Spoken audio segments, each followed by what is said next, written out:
کو دبا دیا جائے گا، حق کو چھپا دیا جائے گا، حق کو مٹا دیا جائے گا، لیکن خدا جسے بلند کرنا چاہے، دنیا لاٹھ دبانا چاہے اسے نہیں دبا سکتی۔ خدا جسے بلند کرنا چاہے، خدا جسے عزت دینا چاہے، خدا جس کو سر بلندی عطا کرنا چاہے، اسے کوئی نیچا نہیں کر سکتا، اسے کوئی دبا نہیں سکتا۔ تو عزیزوں، کس کس اعتبار سے سر بلند ہوا؟ آپ تاریخیں سنتے ہیں، جب مہتر بتاتا ہے کہ امام حسین کا سر جب دشت طرح میں آیا، توجہ فرمائے، میں آپ کے سامنے روح پیش کر رہا ہوں اور آپ کی توجہ چاہیے۔ امام حسین کا سر جب دشت طرح میں آیا تو آنے کے بعد کیا کہا کہ اے میرے سکینہ، میں نے سنا ہے کہ تیرا بابا تجھ سے بہت پیار کرتا تھا۔ توجہ فرمائے، ایک نقطہ آپ کے سامنے پیش کر رہا ہوں۔ جب دشت طرح میں آیا تو یزید نے کیا کہا کہ اے سکینہ، میں نے سنا تھا کہ تیرا بابا تجھ سے بہت پیار کرتا ہے۔ جناب سکینہ روئی نہیں، مسکرائی۔ مسائل کی وادیوں سے فضائل کے گوشے نکال رہا ہوں کہ جناب سکینہ سے کہا یزید تیرا بابا تجھ سے بہت پیار کرتا تھا۔ جناب سکینہ روئی نہیں، مسکرائی۔ سکینہ نے پیغام دے دیا، ہم بنی ہاشم والے مصیبت میں روتے نہیں ہیں، مسکراتے ہیں۔ جناب سکینہ مسکرا کہا کہ تیرا بابا تجھ سے بڑا پیار کرتا تھا۔ ہاں یقیناً مجھ سے پیار کرتا تھا۔ مسائل میں آپ کو سنتے رہتے ہیں لیکن یہ روح دے رہا ہوں کہ یقیناً پیار کرتا تھا۔ کہ کیسے پیار کرتا تھا؟ کہ ایسے امتحان ہوگا کہ تو بلائے تیرے بابا کے سر کے چلا ہے۔ جناب سکینہ نے کہا یقیناً ہم امتحان کے منزل میں ہیں، تو جو کہے گا ہم امتحان دینے کے لیے تیار۔ جناب سکینہ دشت طرح کی طرف گھومی اور گھومنے کے بعد کہا بابا اپنے سر کو بلند کرو، بابا بابا اپنے سر کو بلند کرو، بابا بابا تمہارا سر کہتا ہے جھکایا نہیں ہے۔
جہاں حق ہوگا، اور یقیناً یہ اہل بیت کا رہا کہ جنہوں نے مقام پر حق کو بیان کیا، حق کی فضیلت کو بیان کیا۔ اور جب امام حسین کا سر بلند ہوا تو بچی نے رخسار پر رخسار بنا لیا،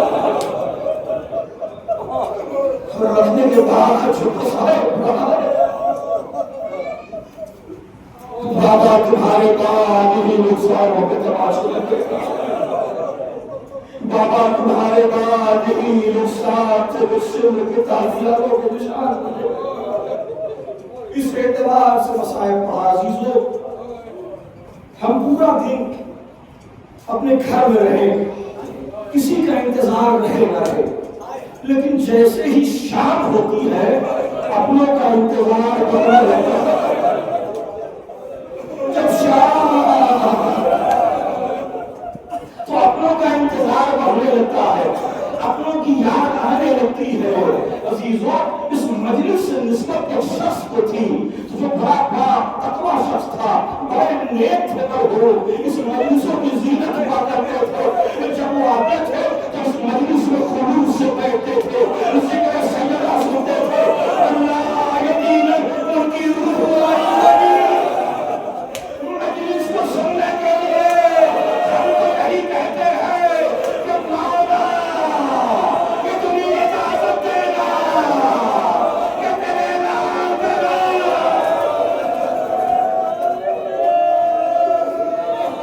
جزاک اللہ خیر جزا. آپ کی آوازیں کے لیے آپ کو ہم خیر آگا دو. یہی حسین اور حسین کی بیٹی کو رونے کا حق ہے. ابھی مخلف کہتا ہے, علامہ شریف جعفر سستی اپنی کتاب میں تحریر فرماتے ہیں کہ امام حسین فدا کے لیے آئے تو نزدیک 4 سال کی بچی آئی. آنے کے بعد کہا, بابا مجھے آپ سے ایک سوال کرنا ہے. بابا ہاں بیٹی بتاؤ, یہ سوال کا مقام تو نہیں ہے بیٹی, لیکن بتاؤ کیا سوال ہے. بابا انصاف سے بتائے, کربلا کی وراثت میں بھیا علی اکبر موجود ہے, کربلا کی وراثت میں بھیا علی اکبر موجود ہے. کیا تمہیں آپ کا لطف جگر نہیں, کیا میں آپ کا خون کا ٹکڑا نہیں, کیا میں آپ کے دل کا سکون نہیں. بابا کیا میں کربلا کی وراثت میں نہیں. حسین چھٹے ایک مستخار اٹھائی, سر پہ ڈالا, بیٹی بیٹی تمہاری میرا آج کے بعد.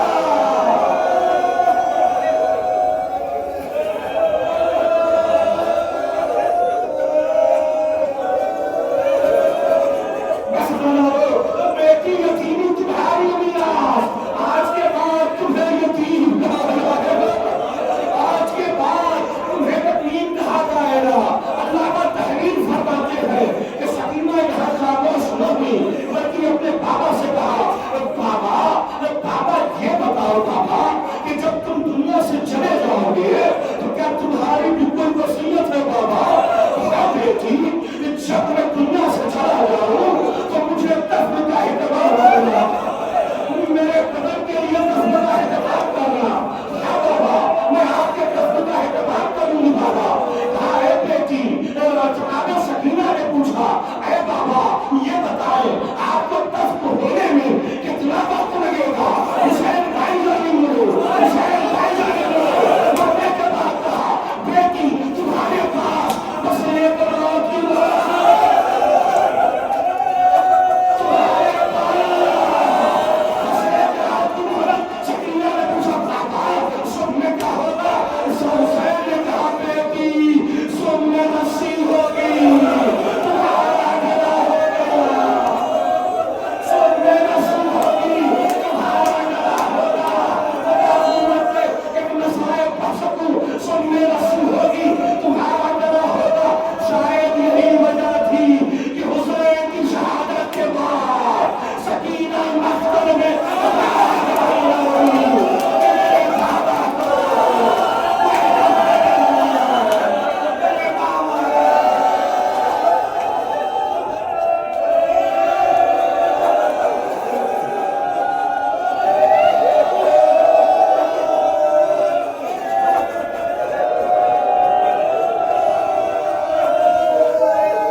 حسین